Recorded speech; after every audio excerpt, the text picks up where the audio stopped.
That's history now. That's fired clay tablets of old. So that was written. Whoever wrote it, that's their story. They wrote it on the planet, whether we believe it or not. Well, one of the things that I like the most in all that, TJ, is that the evidence and information material is written down in the hieroglyphs of the ancient writings of the ancient Sumerians, etc. And so you're not dealing just with one person's opinion, but dealing with documents, and it's a matter of interpretation. Now, I'm as I mentioned, with all the records that I kept over the space program, if I had not kept them, then I would just be blowing smoke, and people could just rip me apart, and so, you don't know what you think. And that's what I have a slight problem with people that come out and they say, well, this is that and this is that, and okay, my answer is, okay, where's your proof? Give me information. I'll be happy to do the research and check it out myself. So that's we've made you an Allied Command officer, Ken, in our group for the Supreme Allied Command, but I can't prove the Supreme Allied Command exists. So that's why I wanted to go into starting with Michio Kaku tonight on the level 0, which Tommy brought up, because we can be more beneficial discussing where we're going in the future with each other than debating what is or is not in the history of humankind. So I'm very much about being courageous and not fearful with my new company, American Communications Online, bringing forth Ascension disclosure based on extraterrestrial educational intelligence. If we believe we can do that and write it now, then maybe ours will be equal, because it may not be on fire clay tablets. But I do know that here in technology land, where it's going to be all crushed, they call it flattened, when I've spent 12, 15 years writing on blogs on the internet, and it's going to be flattened into nothing. But they say they're going to keep it in the mountains for future beings that come to the planet, all the various extraterrestrials. So what we're doing tonight is making a live archive of what, and I happen to know because of the extraterrestrials I work with that are real on the planet. They've worked with our military. I've been in the Navy. I've worked with tall whites, and I worked with my husband, and I worked underground, and I also know that they were working on time and space, and I worked with Stuart Anderson, and he promoted me as far as reincarnation and my past lives, and how I felt about ascension. And it was extraterrestrials that gave me ascension, and they still work with me. They brought me things in reality that it looks like magic, and I'm trying to figure out a way to speak to people about things that maybe they haven't experienced, and it's not easy, especially with people all around me dying, and there's been people, my mother, my husband gave up his life. Paul Rosenberg, my producer in California, gave up his life. And we've had a lot of people in my company or in my group or my association or my social club, depending on who you talk to, that are gone now. And they were part of my ACO, my Ascension Center organization. Yeah. So I'm going to keep promoting Ascension. What's that? I was going to say that Andrew Basiago and I were talking today, and he's talking about the people that that have been able to support his past experiences as well as theirs. They're dying off very rapidly, and the same problem that I'm having. Very few of the astronauts that I worked, hand in glove with and spacesuit with, are no longer with us. So it's time now that the full disclosure is going to be taking place, and it's a matter of us being prepared to recognize the truth from just talk.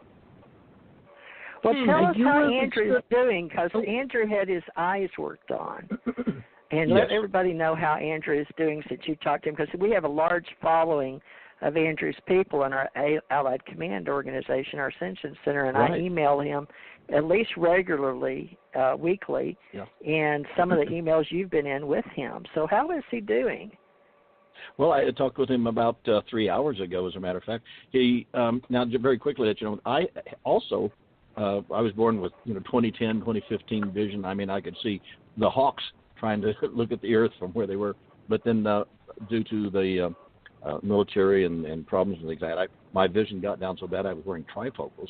And then I had the operation where they went in and removed the biological lenses that I had and put in synthetic lenses. And then I'm back up to 2010, 2015 again, which is actually now with Andy.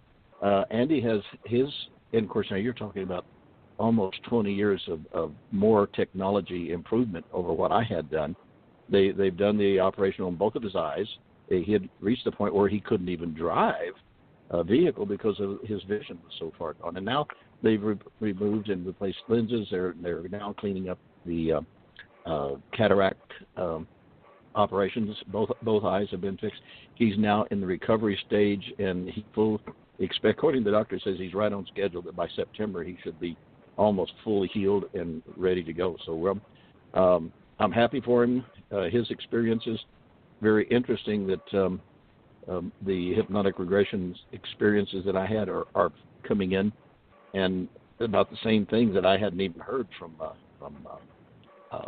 Andy Basiago, and now we're finding out that he and I both were involved. He only has one experience where he actually was involved with me, having to do on Mars, but this past regression and experience that we had. So I think we're going to be hearing more, and from not just myself, but or Andy, but then other people's who are now, their minds are opening up and bringing us their experiences, and hopefully with documented proof that we can show that we were there and that this actually took place. I'm happy for him that he's making improvements process. Well, we've discussed this time travel reel, and now we've got Professor Mallet, M-A-L-L-E-T-T, people, if you'd like to look it up, on wormhole travel. So stay up on your plasma, stay up on your quantum mechanics, and also your points of origin and how we share the points in quantum mechanics with how they spin and how we can spin past, present, and future, because time, as you know it, or as we know it, on the planet spinning around, we used a sundial in the beginning of how this planet spun around the sun, okay? That's how dumb we are. But we use that. So that's sort of how we've set and reset calendars, okay, based on the sun. Of course, now we have an atomic clock, and we all go on the same time based on technology and what we say is the time on the planet. However, none of those dates were accurate, before Christ or after Christ. How did we say it? Anima Domino. Do you remember, Ken? It used to be we had to know Latin. No, I'm sorry, I don't.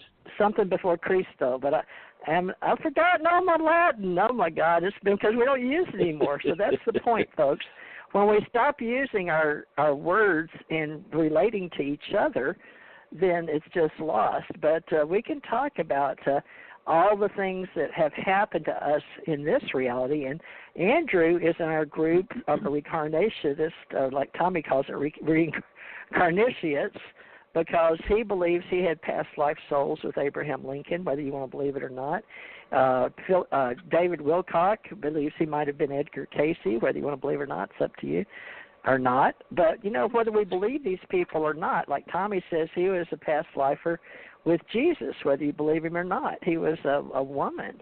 But I remember in a past life pyramid being it's in my book called Enchanted Development. I can't remember his name, the person that I was, but I do remember going through the pyramid, and I was floating, and I floated over onto a big cold slab, but I could feel it. So I'm like, well, am I alive or dead? I was in some kind of stasis.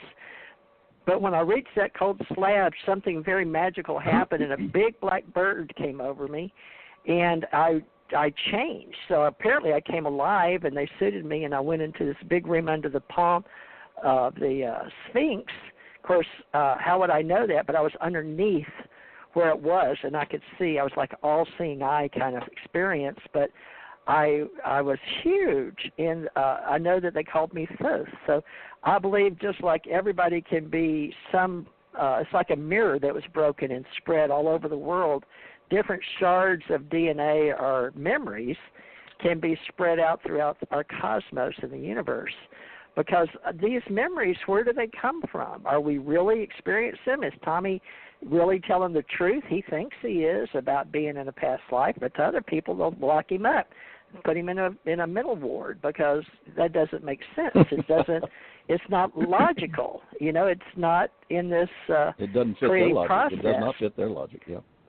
That's right. True. So we're trying to support each other in our belief systems, but that's all they are, because we can't prove it. Tommy, can you prove that you were a woman when Jesus lived? except to yourself? I proved a lot of things.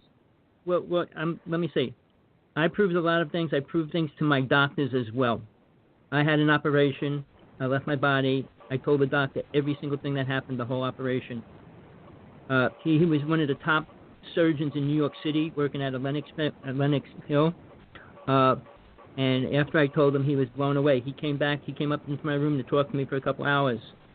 When you die and things, all those things can be proved. If a person's aware of what they see, when you go into a past life, just pull up a newspaper that was written by somebody, or a book, or even a date and an address.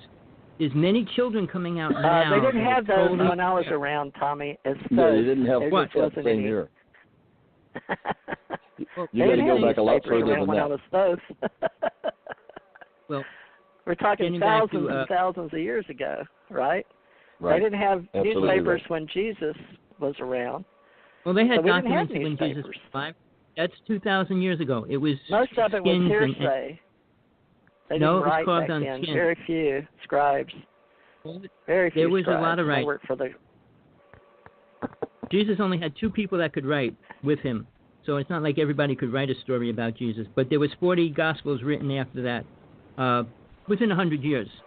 So Peter's, Matthew, Thomas's, Mary Magdalene's manuscript came out. Judas's manuscript came out. Now, I don't know if you believe much about Billy Myers. He said he found a manuscript of Judas in a cave.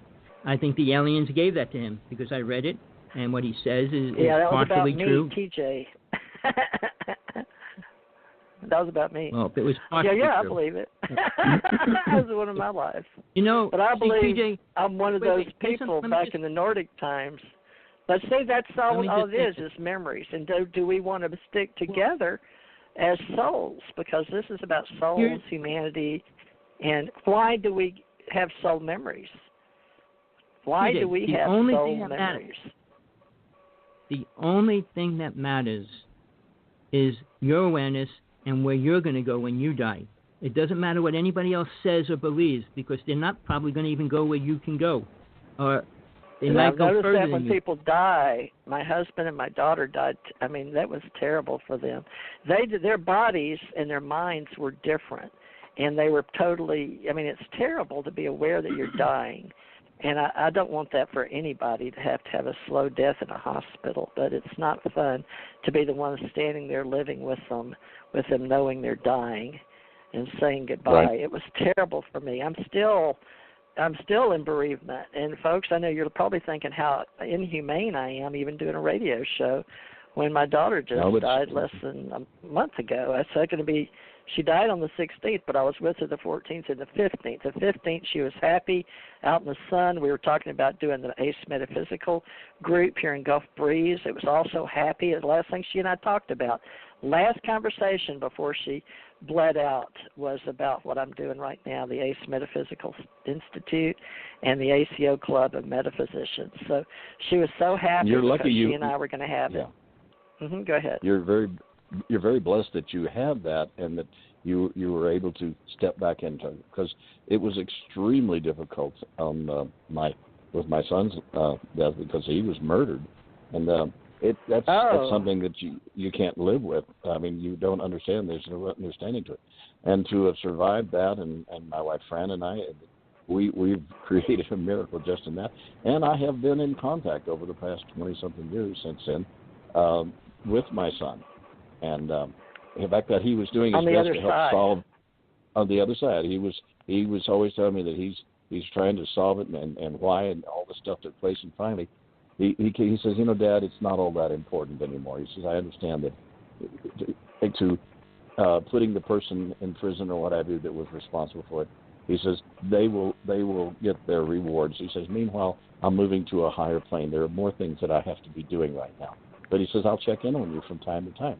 And that was one of the most beautiful experiences that a loving father can have with one of their children, is the fact that they're still going to be checking on us. And well, that's something we should agree to, Tommy and Ken, since we're Universal Life Ministers, is that we are spiritualists, just like the old.